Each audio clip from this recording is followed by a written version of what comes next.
Perfect. Okay. So, welcome back to the CEO podcast, where we dive into the stories behind the leaders shaping the cannabis industry, the visionaries, the risk takers, and the purpose driven entrepreneurs who are changing the game. I'm your host, Paul Garducki, and today I'm sitting down with Jeremy Potter, the owner of Hemp Pantry and Cannakery, a consumption lounge.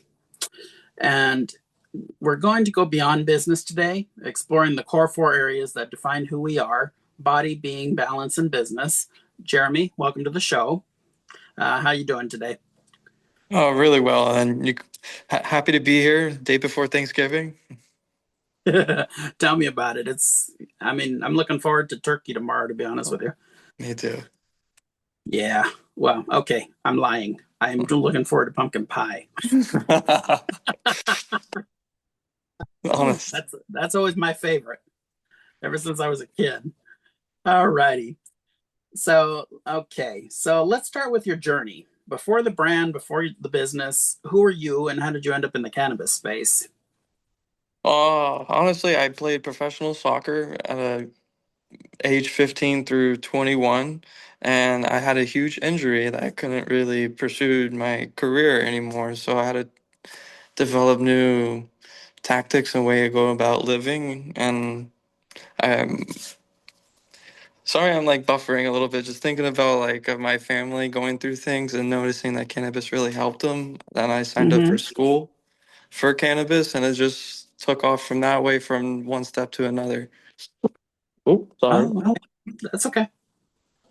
That's quite all right. Well, yeah, you're the second person to tell me today that it was a sport. They had a sports injury. Yeah, Excuse me, and that's what brought him into it in the first place. Um, I, I guess cannabis really has helped in that regard. To be honest with you, I admit freely I'm not a sports person. I'm an office guy, so yeah, I can't speak to that in I can't speak to that in terms of injuries, but I understand cannabis can help in that regard, though. So, did it help you quite a bit? it helped me feel like comfort too at the end of the day. At first, I had no idea with the concussion injury on how to deal with the neck pain, and just I don't know. I dealt with a lot of, not saying hallucinations, but emotion changes a lot, and cannabis really helped Hmm. me find my balance. Oh, good, good. I'm glad to hear that because concussions are no joke. That's for sure. No, some one hitter quitters usually, and then once the bleeding brain starts bleeding, it gets pretty serious. Ooh, yeah. No, I'm sorry you went through that. That's Uh, not good. no, not at all. But it got me here today. Like everything happened for a reason, you know. But That's true. uh, That is very true. I'm not going to lie. Well, what first inspired you to get involved in the cannabis industry? Is my next question. well, I kind of grew plants aside, knowing how benefit the plant really is, like medicine wise, Hmm. and took it upon myself and my family consumption. Like my grandfather had a congestive heart failure, and I just again like homework myself. Cannabis does help with certain things, not everything, but I did not know what I was about to get myself into. Like I was just winging it, you know. I got to try something. Grew the plant in the bathroom to now operating it to now everybody in the whole Hmm. country if they're willing to accept it. Yeah, it's been a journey. Oh yeah, I can imagine. Well, was there a defining moment or challenge that pushed you to make the leap? Not seeing many family businesses get into it sooner really what made us strive for what we really shoot for. Like everybody in the family business has a part in a specific role to take care of. Hmm. Right. Oh yeah, definitely. Uh, I admit I'm not part of a family business, but I understand that everybody has their role, and that's definitely a good part because it keeps them busy Yes. and gives them purpose, which is always a good thing. So, what problem or purpose drives your mission today? That bringing that to my next question. That's a good question. Maybe come back to that question if possible. Sure. Yeah, Uh, I'll let that sit. okay. Well, we can table that one. That's no problem. My next question, though, is what do you wish more people understood about this industry and your role in it? It's not just diet weed. It's more medicinal use, the comfort of life at the end of the day. It's not about the highest percentage. It's really like wine, fine dine method, Hmm. like what smells delightful to you, what works best for you. And I would just wish more people can get on that same page other than scientific numbers and my product's better or stronger. We need to get our head out of that and focus on the medicinal effects. Hmm. Oh, I quite agree. You know what's funny? I understand that before the 30s, marijuana was used for medicinal purposes. That's Uh, from my understandings too. yeah, I don't remember specifically what they used it for. Of course, back then people used cocaine for like tooth problems. So Right? And it's Coca-Cola. amazing. Yeah, no kidding. I'll never forget that. Uh, Mm. in fact, I read a story in a magazine about Coke that during World War II, a Japanese unit had stolen a, a, a truckload of Coke syrup. And when the Americans came on that Japanese unit, they got so mad they slaughtered the whole unit. I was like, oh Oh boy. shit. Oh yeah, tell me about it. I was like, okay, somebody wanted their cocaine. Very badly. Yeah, tell me about it. The things some drugs make you do. Yeesh.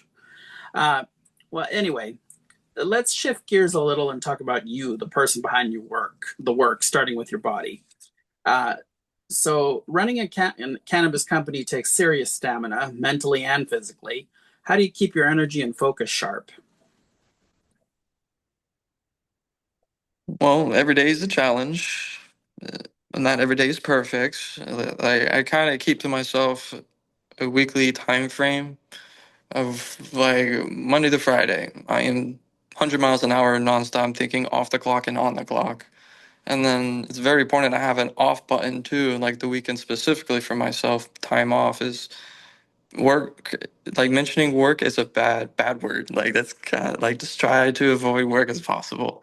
But that's Mm-hmm. what's been keeping my momentum going now for the 6 years of owning this business. And the changes that do come around, it's really take everything with a grain of salt. And things change every month. Mm-hmm. That's very true, especially in cannabis. Yes. It's almost like things change every day almost, and that's Yeah. a lot. It seems like Um, that now. Like, yeah, especially with the hemp ban. That's hitting. yeah, That's that's hitting a whole everybody. different topic. Oh, I know, but I had to mention it because Yeah. it's affecting everybody, Yes, right? I'm Whether seeing we it like it now. or not. You know. Yeah. So, do you follow any fitness or wellness routines that help you stay grounded besides the weekend? Um, I normally used to do jogs on my time off first thing in the morning to kind of get my blood flowing, kind of get my head out of the reality. Not necessarily I don't want to be in reality, but something to get your head out of that mental focus that you see every day, that drive. Mm-hmm. That's what keeps me at a state. Yeah, of course. Helps keep you balanced. Yes. Uh, so, how do you manage stress or decompress after a long day? That's my next question. Oof, just hit the play button of any type of music, like frequencies, hertz, any type of aroma, like essentials, oils, smells, candles, to trigger the sensors. Mm-hmm. I'm really a big man with the music. Like that will help me relax at least. Yeah, so am I. I have ADHD myself, and for me, it's focusing.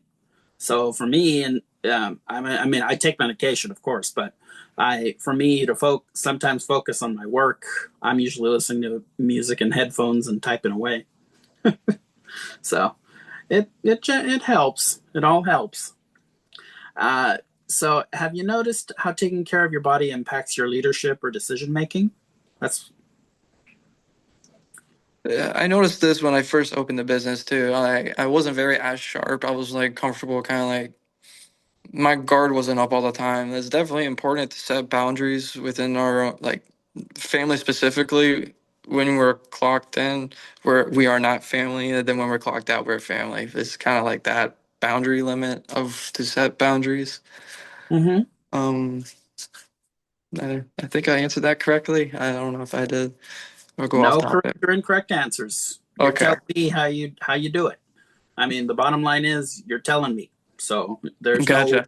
yeah, I Mainly like promise. boundaries. Boundaries are important. I don't like the comfortability of it all. Like I don't like no one feeling like they're threatened, but definitely, yeah, I like everything on their toes. Kind of like soccer. How I got to the professional level of where I was in the beginning. Hmm. Yeah, of course. And that requires discipline too. Yes, it Uh, does. and it's amazing how much clarity comes from taking care of the physical side. Now let's talk about something deeper, your sense of being. So, what gives you that sense of purpose in your work? Immediately when a customer comes back in and smiles and gets that comfort of life, or they beating cancer or helping them get back from surgery, it's really rewarding to see them come back in and actually feel that relief. Hmm. Oh yeah, I Yeah, understand completely on that because you're literally giving them a way to heal, and yeah, that's better than having to go to some pharmacy and say, "Oh, insurance doesn't cover you." Ugh, yeah. I hate. I'm sorry. I could go into this all day. I hate insurance. As an Me too. accountant, yeah, as an accountant, it's my bet noir. But that's just me. Let's see. Do you, how do you maintain belief in your mission when the business challenges hit hard? Well, never when the challenges does happen in the moment, never react in the moment. Like let it marinate, soak it in, go into more of an environment to, not saying boast it up, but talk out loud to occur that achievement, that challenge, Mm-hmm. achieve that challenge. Oh, okay. And has your spirituality or philosophy shaped the way you lead your team or company? I tend to take my leadership skills and pass it on to the next person to see their own leader skills. I don't like that term micromanaging. That's Mhm. tends to drive people away a lot. I've noticed over the years in the cannabis industry. That's any industry. Yeah. I have I I have been in multiple industries over 20 years. Nobody likes a micromanager. No, that's definitely Nobody pushing does. away. So you're doing a good thing there. Don't micromanage. Never, never, ever do that because it really drives people away. Yeah. And that being said, purpose really does fuel everything. And of course, that purpose also shows up in how we connect with the people we love, which brings us to balance. So, my question on that, first question on that is how do you balance work and personal life in such a demanding industry? You're gonna have to know when your limit is, where your threshold is, where you just can't take it anymore, and that's okay. Not that many people will actually say, "Hey, I need a break," because their passion in cannabis is so strong. Mm-hmm. It's good to lean on support. You gotta don't ever think like it's a one man mission to get any achievement done because it's impossible. I know it's possible, but it's really impossible. It's just a one man job. To have a good structure and support, and once the stress occurs, definitely speak up. Never keep it in, and to help things stay translucent and transparent, and hopefully everybody's on the same page. Well said. So, what have you learned about keeping strong relationships through entrepreneurship? Oh, Paul, give me 1 second, please. Sure, go ahead. Yeah.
Awesome.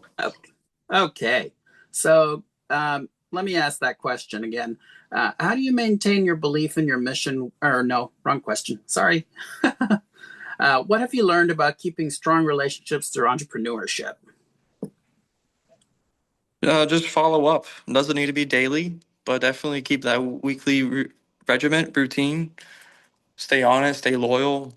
Don't be dishonest. Very honest. Be forth, honest. Customer service face to face is always important. Especially on the retail end. Yeah, Yes. I did 10 years in retail, so I get that. Has there been a time you lost that balance, and how did you bring it back? I can say yeah, I did lose that at a, I won't say like a big time, but short sporadic time. Yeah, that customer service is like my weakness Hmm. with tool to do. I don't, nah, it's not necessary. I don't look forward to it, but I just tend to avoid the things that I dislike to do and focus on the things that I like to do until I Hmm. actually got the courage to be an adult. The weaknesses are really are supposed to be your strengths and focus on your weaknesses. Right. Yeah, you're just building a weakness into a strength. That's, Yeah. yeah, I get it. Because it took me about a year when I first started working. This was about over 20 years ago. And I worked retail. It took me about a year to get used to everything, okay, because I'm a numbers guy. I am not a people person. I admit that freely. Uh, but I try. And I basically, it took my first boss threatening to fire me in Oh, order to get me to get things in order. But over the years, I learned how to work with people. Just not so much on the retail end, just in accounting too, because you do have to work with a team on occasion. yeah, Um, you do. but that's why I chose accounting, because you don't work with as many people. Yeah, that was my thing. So, yeah, I mean, you're turning weaknesses into strengths. That's the important part. If you can do that, you can do almost anything. Yeah. Uh, and I appreciate your honesty. It's a reminder that leadership starts at home. So let's bring it full circle and talk about the business, where your vision is headed next. So, my first question on that is, what are your biggest goals for the next 5 years? Well, obviously, in the state of Florida, we are dealing with the regulations with the hemp bill currently, and it's not recreational, it's still a medical. Our family Mm-hmm. business always thrives in that vision of wanting to become a medical slash recreational company. And we're going to take every year with a grain of salt and keep fighting for what's best. Mm-hmm. Oh, yeah, I understand completely. And like I said, that hemp ban has really done a number on everybody, and they're Uh, trying to scramble and figure it out before it goes into effect next year. yeah. So, what do you see as the biggest opportunities in cannabis today? That being said, Mm. The biggest opportunity in cannabis. I mm-hmm. love at how much job opportunities it has provided for every citizen in the United States. It's been a very good opener to have another job opportunity in this industry, which when I was younger, I didn't think none of this was going to happen in the state that I live in. Hmm. And actually to be an owner of a business too, like a dream come true, you know? Oh yeah. Well, like I said earlier, I'm here in California, and they were one of the first to legalize. So job opportunities are abounding. Dispensaries are opening like crazy. I mean, we're a recreational and medical, so unlike Florida, I'm sorry to say, but Well, it's yeah, okay. Yeah, with with dispensaries opening all over the state, we're pretty much moving forward. Um, and federally, I mean, we'd like to. I mean, everybody in the industry, I'm sure, would like to see federal legalization come. I mean, if Canada can do it, so can we. Uh, 100%. yeah. So I honestly don't see why we couldn't do it. And I've already had one interviewee that I spoke with. They think it'll happen in the next 5 to 7 years. I So agree. I believe that too. so fingers crossed. And That's the important part. Uh, let's see. What do you see as the biggest opportunities in cannabis today? biggest opportunities. Can you repeat that question again, Paul? Sorry. Sure. No, no, no. That's okay. What do you see as the biggest opportunities in cannabis today? From start to finish on the process, then it's very technical. Um, Again, I did not expect to see on a commercial scale from a closet scale all different revenues on how to do things. It's impeccable how things can be done with this plant specific. And this industry is very impeccable. Mm-hmm. Oh yeah, I was just talking to a cultivator from Michigan yesterday. Actually, I did a special edition episode, and he was letting me know what he was planning to do with his business model. Oh, nice. Uh, and that's, I mean, it's definitely steps forward, which is key because You gotta, cannabis is a growing industry. yeah, always think of the future. Mm-hmm. And his method was more of a nonprofit, which I was like, okay, this is new because I have not seen a cannabis nonprofit. I've heard of it, but I've never seen one before. I never So seen one personally. yeah, well, I've only heard of it. I have a friend who's a CPA in Oklahoma, and he was telling me that he worked with a cannabis nonprofit in Oklahoma, and I was like, okay, that's definitely something to look into, especially around here, Yes. because I mean, we have the Emerald Triangle, of course, but they're for-profit companies. If we can do a nonprofit company and provide services, especially like to veterans, that would Oh be my great. gosh. Yes. So yeah, I in fact I told my interviewee yesterday I'm Paul, going to I got talk. one more customer coming. I'm so sorry. Sure, that's okay. Don't worry. I'll just pause.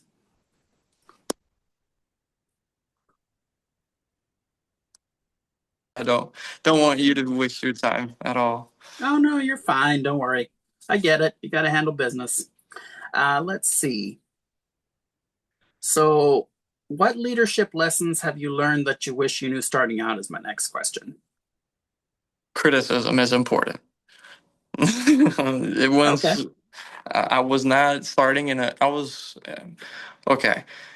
In the industry, I was a cultivator too before I was in retail. I didn't start off as a lead or a manager or nothing in a supervisor position. And again, dealing with people more on the aspect of getting on the same level as my employees. I wish I had knew that sooner because that does take not necessarily like I told it. It was an additional strength that I wish I knew at a younger age in the later years. Mm-hmm. Not saying I don't know now. Like I don't know everything now about management, but being a leader is definitely taking accountability before pointing any fingers. Pointing your fingers at yourself first is a true leader. Excellent. Excellent. Okay. So, when people look back at your impact years from now, what do you hope they remember you for? Hmm. how we just never gave up. Like it was very hard to start this family business from $100. We started off, and it just went from 100 to it just grew out of that. I never give up, and there was times I just wish, the company did shut down in the beginning because of how competitive it was. I didn't expect to get where I was today with the drive I Hmm. had in the beginning. Ah, okay. Well, that's inspiring. It's clear you're leading with both purpose and heart, Yes, and the fact that you're keeping up business despite all that, that's excellent. Because I mean, I'm sure it's real competitive now compared to it what it was is. maybe a couple of years ago. I'm So, seeing more dispensaries pop up now than before. Like them changing their names into different company names is just like okay, that's irrelevant, but okay, same place, mhm. but or addition. Oh yeah, I understand completely. Well, thank you very much, Jeremy, for joining us and sharing your story. It's incredible to see how aligned you are in body, being, balance, and business. That's what true leadership looks like. For everyone listening, make sure to follow Jeremy Potter and his company, Cannakery. Did I get that right? Cannabakery, that's our consumption lounge to consume your own products too. Even if you bring your own product, you can consume in the lounge too. Okay, great. And so make sure to follow them to keep up with their journey. And as always, thanks for tuning into the CEO podcast, where we help cannabis CEOs increase cash flow, boost profits, and save thousands on taxes because most bookkeepers won't. Get your free cash flow and tax leak audit at luxfinancials.org today. Also, be sure to check out our new YouTube channel, the CEO podcast. And thank you all very much. Jeremy, thank you for your time. Paul, thank you very much for this opportunity. Thank you. Yes, sir. Up.